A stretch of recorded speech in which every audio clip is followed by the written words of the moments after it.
4학년 국어 16회입니다. 4학년 국어 16회. 자, 진도북이에요. 진도북을 준비하세요. 자, 오늘은 진도북.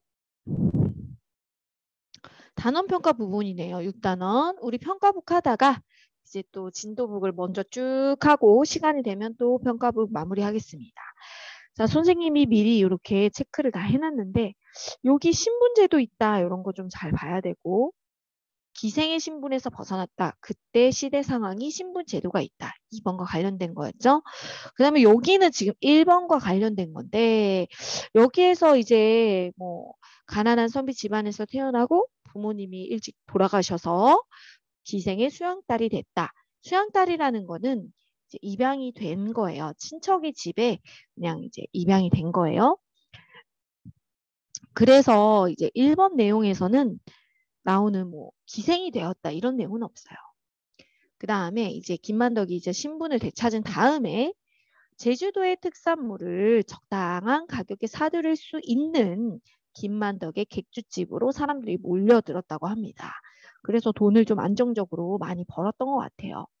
자, 1번. 그래서 2번은 틀렸어요. 2번은 정답이에요. 2번이 정답. 틀린 거니까. 그 다음 신분제도가 있었다는 거는 그 가를 보면 알 수 있겠죠. 기생의 신분에서 벗어났다. 이런 내용이 나왔으니까. 자, 3번. 제주도의 특산물을 적당한 가격에 사들일 수 있어서 육지 상인들이 많이 몰려들었다고 합니다.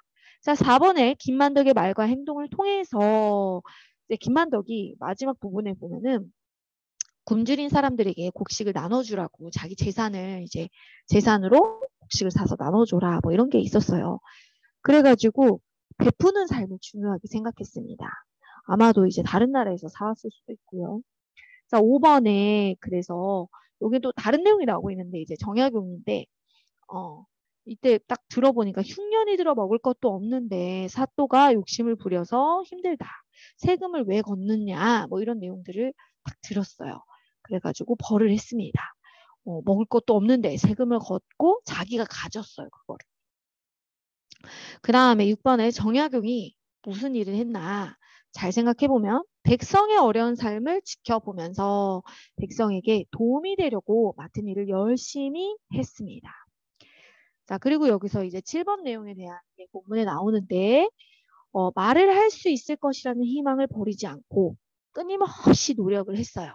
그리고 또 여기서 체크가 안 된 것도 있긴 한데 여기 보면은 어, 토미를 퍼킨스 학교에 데려와 교육받을 수 있도록 모금 활동을 했어요. 그래서 이제 헬렌처럼 토미도 교육을 받을 수 있도록 토미의 마음을 누구보다 잘 알았겠죠. 그래서 도와줬습니다. 노력한 점 2번입니다. 희망을 버리지 않았다. 끊임없이 노력했다. 이것이 중요하고요.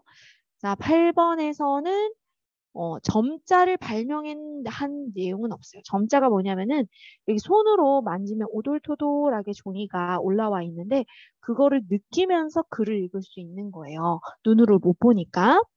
그 다음에 힘들었지만 포기하지 않고 노력한 거. 이건 너무 잘한 거예요. 김영희가 맞고 원준이도 맞아요. 남을 도와주는 것을 기뻐한다. 자기도 힘든데 남을 또 도와주려고 했다는 거. 자, 쪼갤 수 있는 낱말은 뭐냐면은 옷, 장이라고 하거든요. 비 내리는 비, 옷. 이런 식으로 쪼갤 수가 있는데 사과는 쪼갤 수 없어요. 그냥 이거는 열매의 이름입니다. 자, 10번에서 그래서 쪼개봅시다. 책, 벌레, 열, 병. 열이 난다 할 때 머리가 뜨끈뜨끈한 거 그거 열 말하는 거예요. 자, 그 다음에 여기서 선생님이 똑같은 걸 또 했나요? 왜 그랬대? 아닌가? 옆으로 와서 그런가? 자, 여기서 보니까는 이제 집안 관리였던 아버지 덕분에 아닌가요? 선생님이 또 잘못했네. 아까 그게 맞았구나. 미안합니다. 이게 맞았네요. 똑같은 내용인 줄 알았는데 내용은 똑같은데 진짜 똑같네. 나는 왜 이렇게 그때 체크하면서는 몰랐을까? 자, 기생의 신분에서 벗어났다는 거 1번. 세 가지 원칙을 지켰대요. 선생님 잠시 혼동이 있었습니다. 첫째는 이익을 적게 남기고 많이 판다. 둘째는 적당한 가격에 물건을 사고 판다. 셋째는 반드시 신용을 지키고 정직한 거래를 한다. 이거였습니다. 자, 그래서 1번부터 볼게요. 김만덕이 살았던 시대 상황은 어땠냐면은 3번을 보면 알 수 있죠. 신분제도가 있었다. 기생의 신분이었다. 이 내용 보고 파악을 해야 되고요. 세 가지 원칙으로 알 수 있는 점. 정직을 중요하게 생각했고요. 돈보다 사람을 중요하게 생각하는 사람이었어요. 가치관이 그랬어요. 자, 그 다음에 여기도 위에 내용을 한번 보면은 제주도에 사는 여인이 전 재산을 내놓아 굶주린 사람들을 살렸다고 이 내용을 이제 보고 임금님이 상을 내리죠. 그 다음에 제주도를 떠날 수 없었어. 여자는 신분이 그랬었어. 근데 그거를 깨고 김만덕이 금강산을 보고 싶다고 말을 했거든. 그러니까 자기가 못하는 건 미리 포기하지 않고 못한다는 것도 한번 도전해보고 뭐 떼쓰고 그런 건 아니었어요. 도전해보는 거죠. 왜냐하면 좋은 일을 했기 때문에. 자, 이런 임금님의 말을 보아서 김만덕을 왜 칭찬했어요? 전 재산을 내놓아서 사람들을 구했다. 그 다음에 기억을 통해서 이거 규범을 깨고 그때 신분 제도가 있었지만 그걸로 인해서 자기가 이제 미리 포기하지 않았어요. 해보겠다는 그런 마음이 있었습니다. 그래서 희윤이가 맞고요.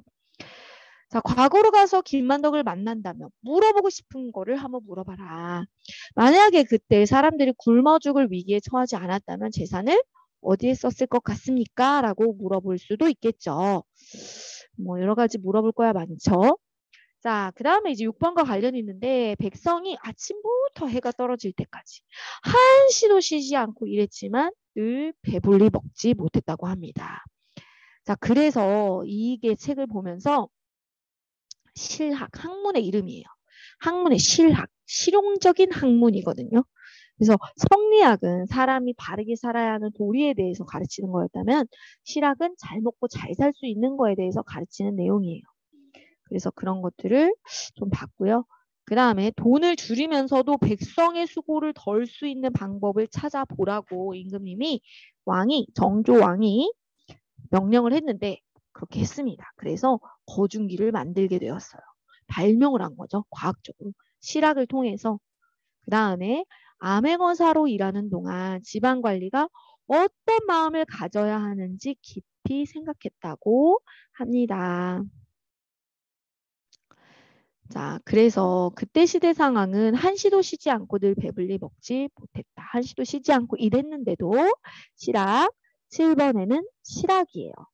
그러면 거중기를 만들어서 어떻게 됐습니까? 임금님이 말한 것처럼 성을 짓는데 비용도 줄이고 그 다음에 백성들도 편하게 성을 짓는데 너무 자주 나오지 않아도 됐으니까. 옛날에는 뭐 돌을 막 지게 실어서 하나씩 하나씩 일일이 날랐는데 거중기를 통해서 훨씬 편해졌다. 이걸 알 수 있고요. 그 다음에 이제 암행어사는 몰래 신분을 숨기고 이렇게 나그네처럼 해가지고 동네에 가서 사또다리가 잘 다스리는지 한번 살펴보는 거죠. 지방 관리가 지방에 있으니까 왕하고 그 정치인들 한양하고 이렇게 지역 서울이죠. 지금으로 따지면 서울 지역하고 머니까 그 지방 관리들이 나쁜 짓을 많이 했다고 합니다. 그때는 뭐 인터넷도 없고 전화도 없고 그랬으니까 나쁜 짓을 해도 전달이 잘 안 되니까 그랬고 그래서 암행어사가 있었는데 자 10번에 임금님의 명으로 거중기를 만들고 그다음 목민심서라는 그 책인데요. 이 책 안에 지방관리가 어떻게 마음가짐을 가져야 하는지를 설명하는 가르치는 그런 내용들이 있었다고 합니다. 자, 그 다음에 허난설원이라는 여인이 있었는데 이 여성은 불행한 삶을 살았나 봐요. 그런데도 꾸준히 시를 지었다고 합니다. 그래서 11번에는 4번입니다. 업적. 그리고 12번에 여자라는 굴레에 얽매이지 않고 꾸준히 시를 지어 훌륭한 작품을 남긴 점을 본받고 싶어. 뭔가 자기가 포기할 수밖에 없는 그런 상황이 와도 포기하지 않은 거죠. 훌륭합니다. 매우 훌륭합니다. 그 다음에 이제 또 헬렌 켈러 얘기가 또 갔는데 이제 소녀가 입으로 말하는 법을 배웠대요. 그것을 이제 배우고 싶어가지고 헬렌 켈러도 막 졸랐어요. 그리고 결국 이제 실제로 말을 할 수 있게 됐고요. 그리고 헬렌은 자신처럼 장애진인 어린이들을 돕는 일을 나섰어요.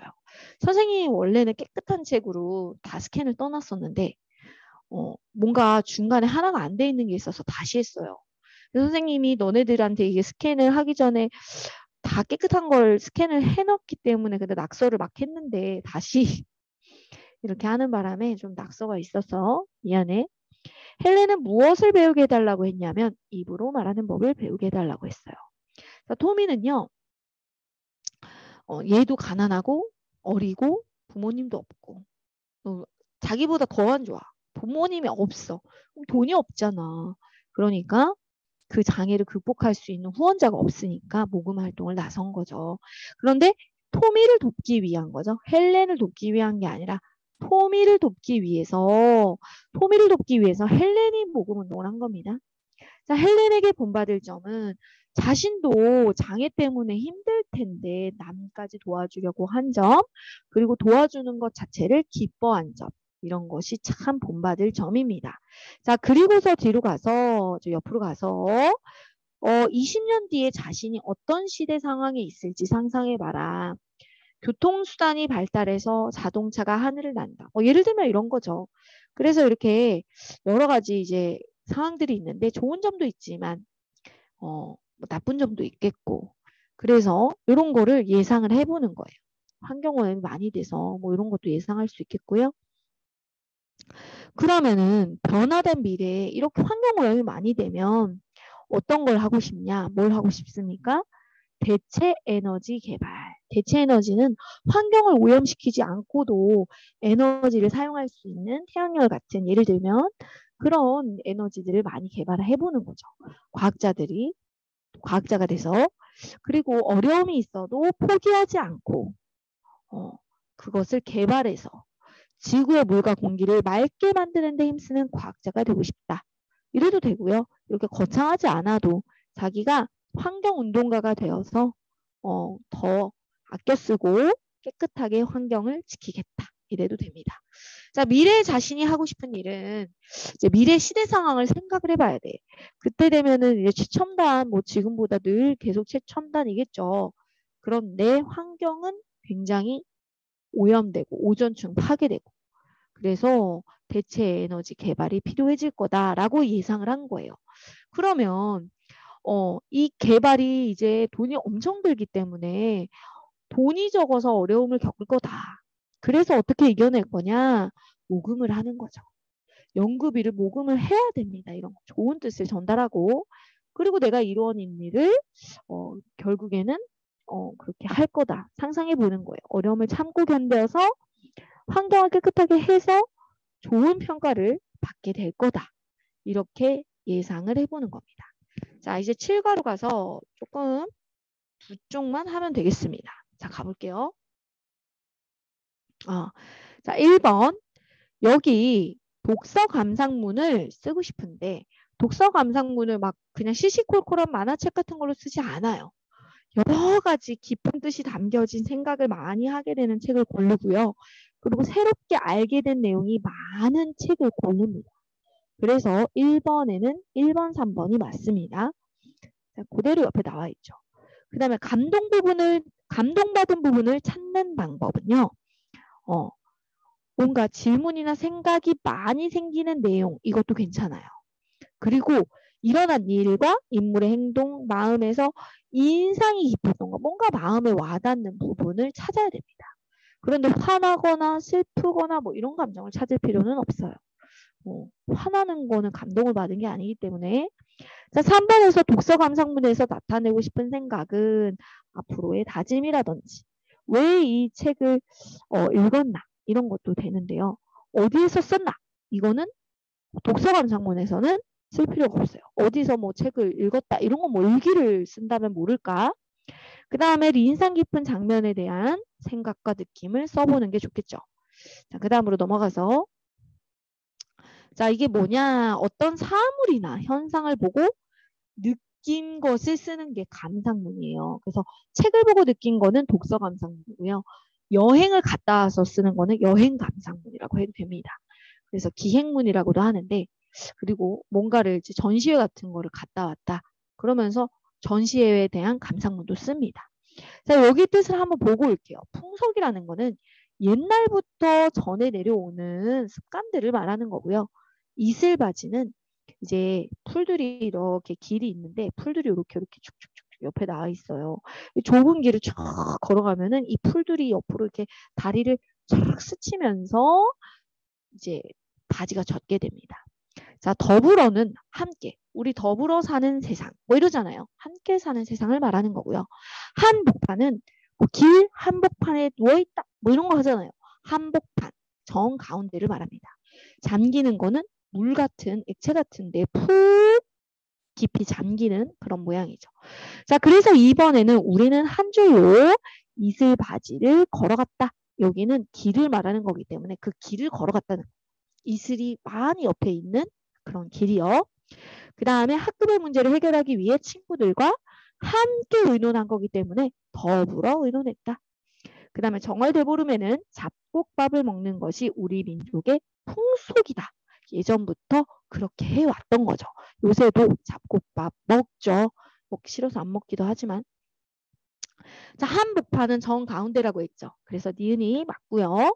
그 다음에 이 일을 어떻게 처리하면 좋지? 여기에서 어느 부분이 틀렸어요?